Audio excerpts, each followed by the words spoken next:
What's happening around the world and what's happening here at home? A very good evening to you and welcome to Weekend Prime Time News. I'm Sandro Ferdinando. Before we get into your stories in detail, let's take a quick look at your headlines. Speaker Karu Jayasuriya says poverty is reduced in the country. Sri Lanka poverty rate has been reduced to 4.1. This is the lowest in the region as far as I understand. Minister Navin Dissanayake says history where media freedom was deprived should not be forgotten. Indian government presents funds worth 600 million rupees to construct Udagam Mana projects. Annual expenditure of the CEB amounts to billions, but most of the projects carried out on contract basis. Who asked for 10% from the proposed high-speed train manufacturing project? England wins second ODI against Sri Lanka by 31 runs.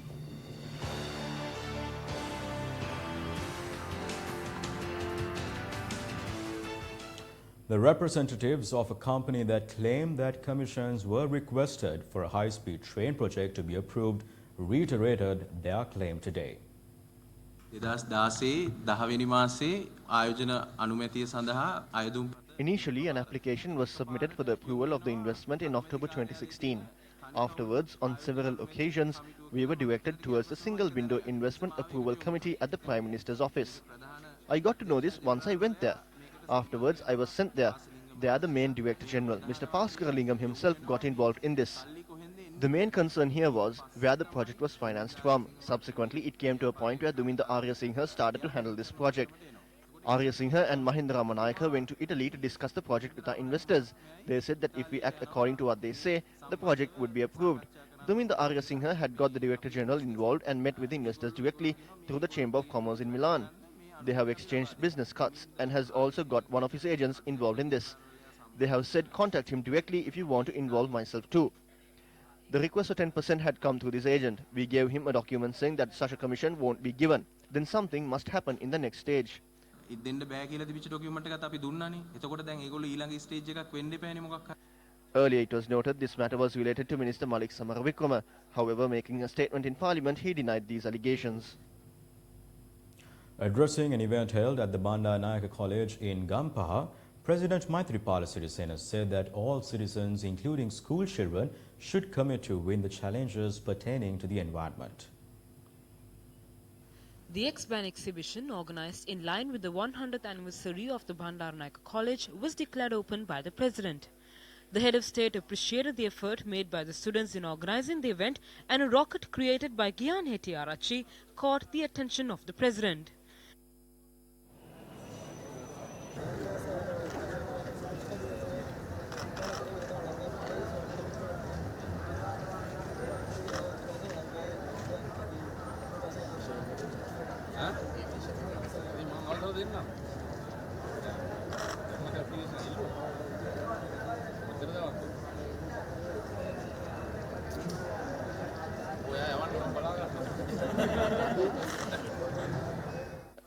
The head of state also declared open the Vidasa Digital School after placing floral tributes to a war hero memorial. The principal of Bandaranaike College presented a token of appreciation to the President. A volume of columns authored by late President Counsel Hemant Waranakulasuriya to the Mabima newspaper was also launched under the auspices of President Maithripala Sirisena. Ministers and parliamentarians including Kumara Welgama, Dinesh Gunawardena, Gotabaya Rajapaksa, Buddhika Patirana, Arjuna Ranatunga, Dr. Rajitha Senaratne, Anur Priyadachana Yapa, Sirisena Kure and This Sattanayake also attended the event. An Ayurvedic clinic for the residents of Barella North was conducted today under the patronage of the Mayor of Colombo, Rosie Senanayake. The Ayurvedic clinic was organised by the Colombo Municipal Council. Nearly 2,000 families residing in Colombo were affected by floods caused due to the heavy rainfall during the past few weeks. The city of Colombo gets flooded even after a small rain. During such times, those affected only request for new houses and decline temporary shelter and food provisions. I even presented a proposal to the Ministry of Finance yesterday to provide the required funds to construct 1,000 to 2,000 houses and to lay the foundation stones for these constructions this year. I believe that this proposal will be considered in the 2019 budget. Subsequently, the mayor was questioned by journalists over a statement made by Minister Patali Champika Ranawaka regarding the disposal of garbage in the city of Colombo.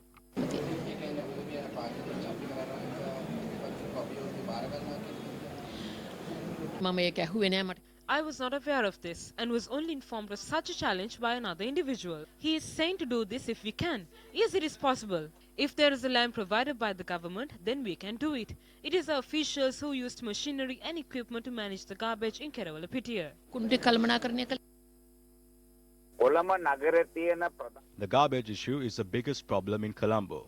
They pay 3.2 million rupees per day to hand over the garbage to the UDA. This is full of corrupt activities. The mayor has put the garbage issue aside and is now trying to construct 1,000 houses. Was she given power to construct houses? There is a separate ministry for that.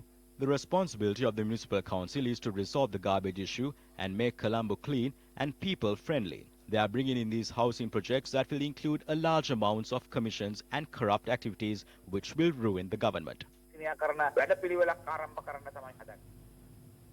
A set of seminars conducted under the Gamperaliya program for the Putham district was held today. The seminars was held under the patronage of Minister Navin Dissanayake.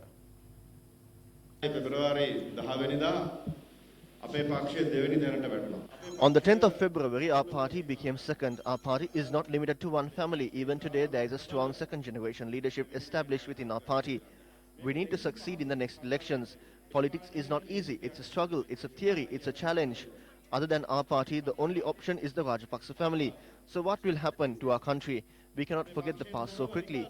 How Sri Lanka was deprived of media freedom. How journalists such as Lasantha Wickrematunge were brutally murdered. How media personalities such as Eknaligoda disappeared and how Sirasa TV was attacked 3 times. We speak of judicial independence as well.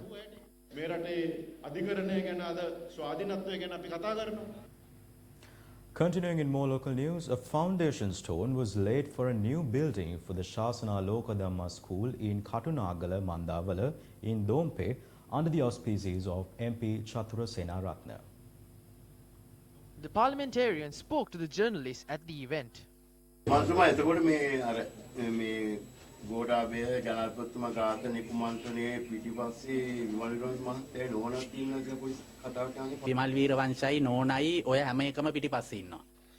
Veeravansa and his wife are behind everything. You must have heard those phone conversations where this is being discussed with both my parents. By that time, she had made deals with the JVP and the government when Vimal Veeravansa was with them. All this was exposed by Lasantha Wickrematunge with photographs. That entire family is based on money. There is no point of talking about him any further. His relatives' weddings were held at the expense of the government. Government property was distributed among his kin. Nothing he expects will come out through the political background in Sri Lanka. භූමිය තුල සිදුවෙන්නේ නැහැ. ආණ්ඩු පෙරළිය කියලා දැන් සමහර කටේ සාකච්ඡා යනවා නේ දවස්වල. ඒ සම්බන්ධයෙන් පොඩ්ඩක් මම ඕක ගැන කතා. There is no need for me to comment on this, especially when there are special courts established to punish rapists and murderers in the future. They just want to take over power so that they can protect these perpetrators. 6.2 million people made them lose at the previous election because they had a policy of hiding the wrongdoings, and even if these people are fed up of the present government, they are still of that stance. We have the hope that the people of the country will stand with us as long as we give the due punishment to the perpetrators. අපිත් සමග ඉන්නවා කියන බලාපොරොත්තු අපිට තියෙනවා. ඉතින් අපිත් කලකිරීමෙන් ඉන්නේ. 62 ලක්ෂය ගැන මොන කතාවද? රංගපති මහත්තයා මේ සජිත් ප්‍රේමදාස මහත්තයාට නායකත්වයේ බාර දීලා අයින් වෙන කතාවක් තියෙනවා. එලිපිට නම් There is no such talk out in the open. I believe there should be a transformation that will decide the future of the UNP. අනාගතයේ තීරණය වෙයි. Meanwhile, the first national summit of the Educational Service Trade Union of the Sri Lanka Podujana Perumana was held in Ratnapura today. Following the event, journalists raised questions from former President Mahinda Rajapaksa.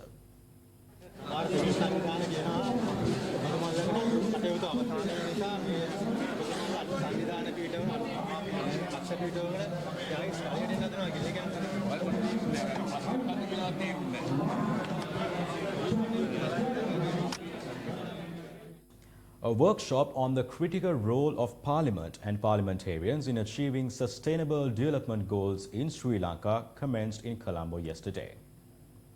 In terms of achieving the SDGs, Sri Lanka has shown significant improvement in many aspects.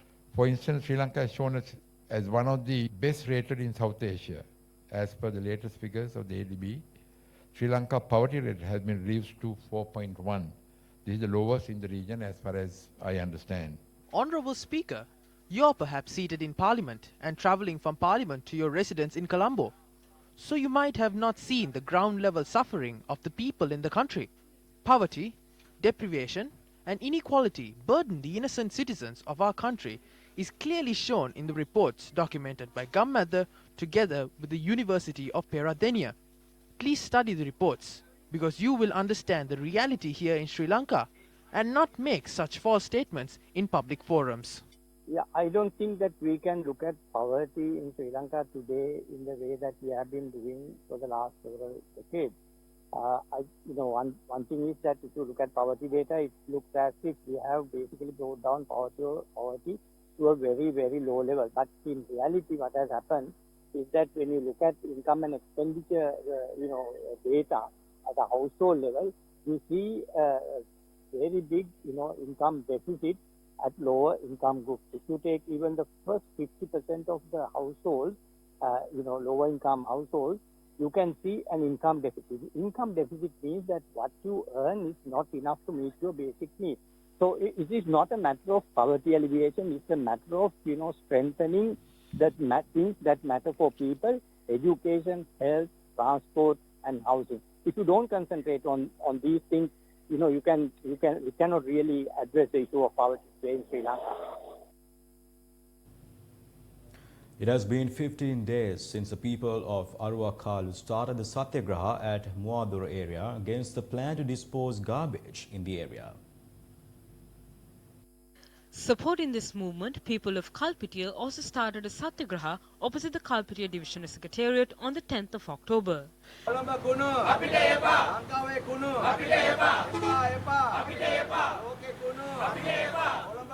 State Minister of Irrigation and Water Resource Management, Palitrange Bandara, said that he will also be supporting the movement carried out by the people of Puttlam against the plan to dispose garbage. If garbage of the whole island is disposed in Puttlam, measures should be taken to develop the north of the Puttlam area in considering the sacrifices that are made by the people of Puttlam. When this was initiated, state officials, volunteering organizations, religious leaders and political representatives agreed to support this. However, none of their support is given today. Protest of the people of Puttlam is fair and justifiable.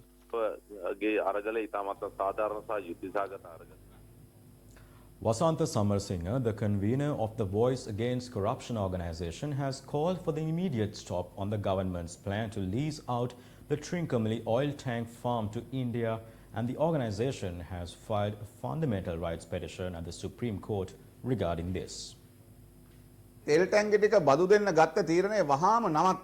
This must be stopped immediately. If India will use this, they must pay us. But what did we do? We paid the IOC 680 million saying that we needed this to distribute oil in the north and east after 2008-2009 war. This agreement is not right. They are using our oil tanks. And not only that, the corporation spends around 1,500 million to distribute oil in the northeastern province.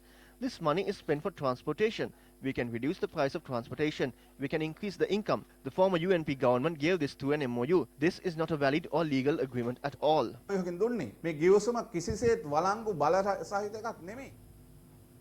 Convening a media briefing, UPFA MP Chandima Weerakodi expressed the following views.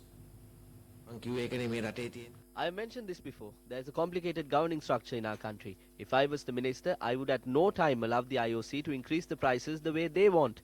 If that is being done, there is no point of a Minister of Petroleum Resource Development being in office. The IOC unloads oil in Trincomalee at low taxes. I produced a cabinet paper. If the taxes are imposed, that tax should be the same for the Ceylon Petroleum Corporation, the IOC and the Colombo Harbour, the Trincomalee Harbour and the Hambantota Harbour. Even today, IOC unloads at lower costs. The CPC unloads in Colombo at a higher cost. The IOC sells at a higher price. The CPC sells at a lower price. What is this deal? We will reveal this to the people. Now, it is reported that the annual operating expenses of Ceylon Electricity Board have increased in the past few years. Let's have a look at the story. An income and expenditure statement of the CEB has been issued last in 2015. Operating expenses, which were limited to 42 billion rupees, has increased to 47 billion rupees in the years of 2017 and 2018. This would mean that the cost for one employee per month would approximately be 100,000 rupees. The recruitment of 6,759 employees full-time who were previously under contract basis and the salary increments of 25 to 30% granted every 3 years has also resulted in this increase. Even with these expenses, many activities that can be carried out by the CEB is being given out on contract basis to private contractors. Clearing the tree branches for power lines, installing new meters and the production of electric posts and equipment that are needed when installing power lines are also provided by private contractors. Although the expenses pertaining to the employees have increased, the Workers' Union of the CEB says authorities have failed at least to provide labourers with gloves and primary equipment that are required for the job. The General Secretary of the CEB Workers' Union, Ranjan Jailal, stated that the high-ranking officials of the CEB who are under contract basis are using luxury vehicles purchased at high prices. CEB has to incur heavy losses due to unfavourable agreements it has reached to purchase power. One reason for these losses is the fact that as per the agreements, the CEB has to pay certain power plants in dollars instead of rupees. Due to the appreciation of the US dollar in a short time span, the amount of money that has to be paid in rupees to these power plants have increased. Why is there a need to pay the private power suppliers in dollars? On several instances, Newsfirst reported about the construction of the road joining Deranyagala to Kuruvita being halted. Now, although this was reported several times, the road has not been renovated while wasting millions of public funds. This is the easiest route from Darnyagala to Kuruvita Ratnapura. More than 200 families use this 15-kilometer road on a daily basis. Construction activities began in 2015 and the road has not been renovated up to date, inconveniencing the residents in the area. Expensive equipment brought to carry out the construction activities are decaying today. The Maravilla Kuruvita road has been dilapidated for some time now and renovation has been halted for the past 3 years. Vehicles worth millions are left here to decay. The road is dilapidated and even buses cannot travel on this road. We cannot go to school due to the prevailing transportation issues. We request officials to renovate these roads. Work commenced in 2015 and about 1 kilometer of the road was renovated. However, renovation activities were stopped and it has been like that so far for the past 3 years. These roads are dilapidated and even walking is impossible. Children cannot go to school. The bus also gets damaged due to the broken roads. The locals request the relevant authorities to renovate the road immediately. The 138th model village constructed under the Samata 7 housing project was vested with the public today. The event was held under the auspices of Indian High Commissioner to Sri Lanka, Taranjit Singh Sandhu, and Minister of Housing and Construction and the Deputy Leader of the United National Party, Sajith Premadasa. The model village constructed in Gannoruwa Hambantota has been named as Satsurugama. A total of 20.4 million rupees has spent on constructing this housing project.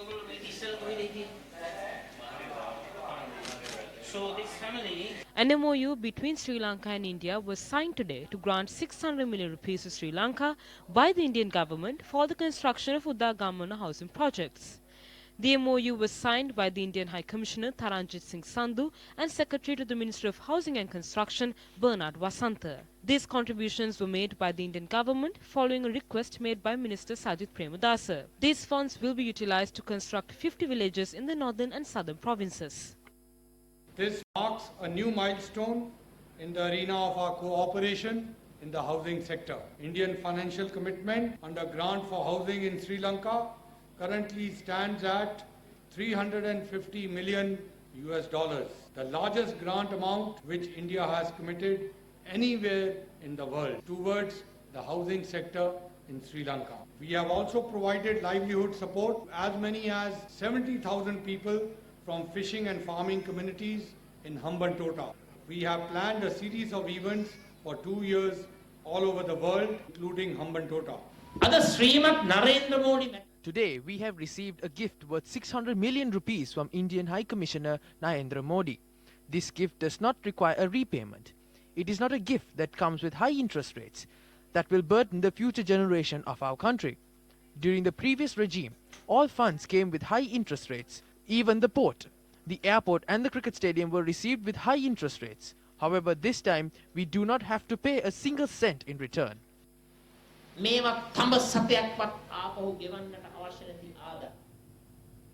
The Norwood Road between Hatton and Muskelia has been closed from the New Valley-Gama area due to a cave-in.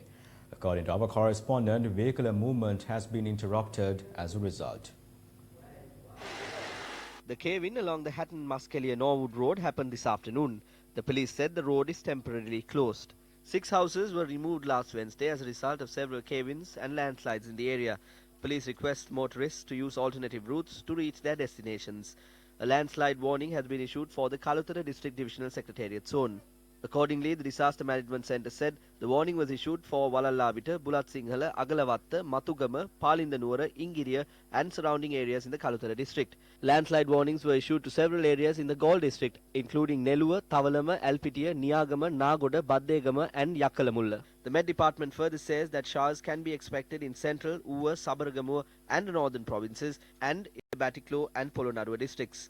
Meanwhile, the Met Department says showers and thunder showers can be expected after 2 p.m. during the next few days. Showers can be expected in coastal areas during the morning in the western and northern provinces. Strong winds can also be expected as a result of thunder showers. The Met Department requests people to take action to minimize accidents happening due to adverse weather and lightning.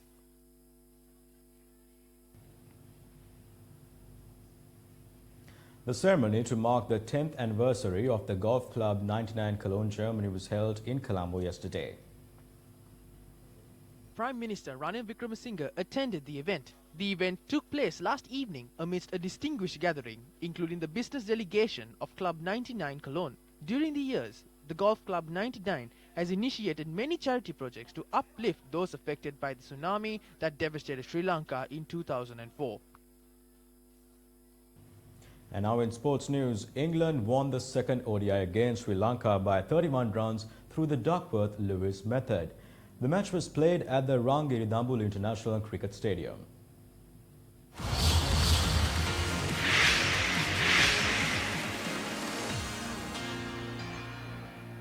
The host captain spins the coin. Sri Lankan skipper Dinesh Chandimal won the toss and elected to field first.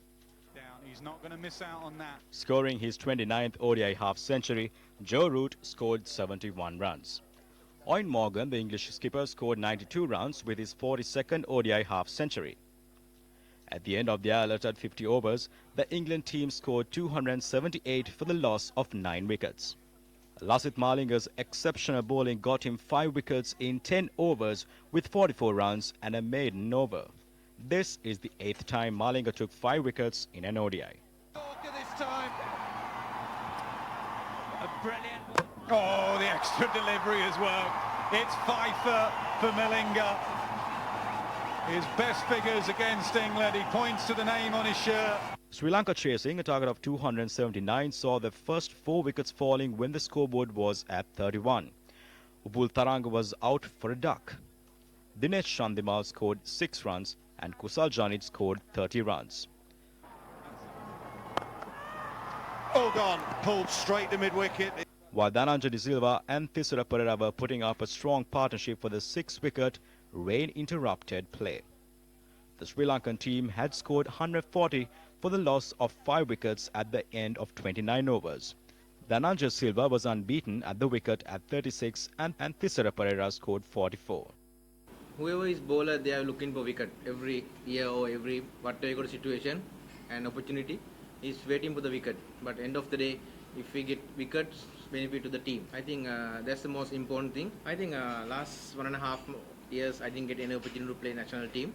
I didn't get any opportunity to play training with the national team, and I just train myself and I just look in my old videos and something like that. But I got opportunity to play Asian Cup. I'm not like previous Malinga, but still I can do something for the team I try to my variations, and when I got the pressure situation handling, then I feel today is getting better, and end of the day I took the 5 wickets.